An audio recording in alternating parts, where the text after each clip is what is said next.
Assalamu alaikum wa rahmatullahi wa barakatuh. I hope you guys are all well. You know that there's a march that's going to happen tomorrow. There's been quite a few already. And a number of people have asked me this question, that should we go to the march or not? Is it permissible or not? So look, there's a few things to look at. Going to a march, there's nothing wrong with that, because you're just going out to let people know about an important cause. However, sometimes you might do something in there which could be haram, and that's what you have to avoid, doing any kind of thing which is haram. Now, why we're talking about this particular march is that you know that our brothers and sisters in Palestine there, subhanAllah, you know the situation. I don't need to repeat that to you. And it looks like these marches, why a lot of the time demonstration marches don't do much, but in this case it seems to be doing a lot, to be honest, because from the highest level they're trying to cancel it, right? They try to cancel it. That means that it must be doing something for that to happen. However, if you go to the march, you need to make it very, very beneficial and useful for yourself. So what that means is that we're doing this peacefully. My fear is that since there's a lot of people who didn't want this march to happen, there may be some people there, some mischief makers or whatever, that will get people into something that is undesirable, some kind of fight or something like that. So you have to be very, very careful. Go with your group if you're going to go, and just stick to yourselves and do what you have to do.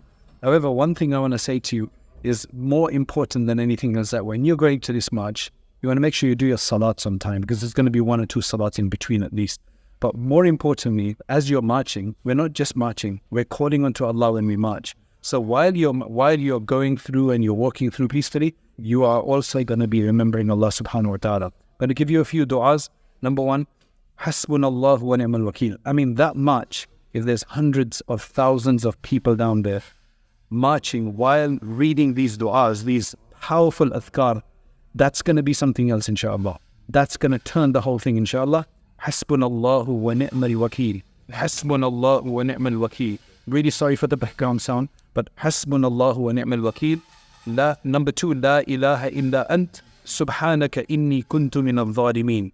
Right? And La ilaha illa ant, subhanaka inni kuntu min al-zalimin. This is Yunus alayhi salam's dua. And thirdly, very powerful dua, La ilaha illallah al-azim al-halim, La ilaha illallah rabbul arsh al-azim, La ilaha illallah rabbus samawati as-sab'i wa rabbul arsh al-azim. And put these inshallah in the description. As you go, you're doing the dhikr of Allah, udhkurullaha kathira, abundantly remember Allah subhanahu wa ta'ala, and inshallah avoid any kind of haram, any kind of wrong kind of interaction with anybody else. Keep to yourself, and inshallah, the only way this is going to be changing is if we make an effort, and the effort that we make is that we need to let a lot of other people know, not just our Muslim brothers and sisters, they already know, but our non-Muslim brothers and sisters, they need to take this on. When this becomes a widespread understanding of this, then inshallah things will change, and then the impunity and the aggression and all of that, inshallah will come to an end. We ask Allah subhanahu wa ta'ala to protect us from doing anything wrong, and we ask Allah subhanahu wa ta'ala to assist us in doing that which is right. And keep your du'as on. Du'a is the silahul mu'min, which means it's the weapon of a believer. So you keep doing your du'as, but carry on and make every effort that you can. May Allah subhanahu wa ta'ala accept it. May Allah relieve our brothers. May Allah relieve our brothers. May Allah relieve our brothers and sisters. Assalamu alaikum wa rahmatullahi wa barakatuh.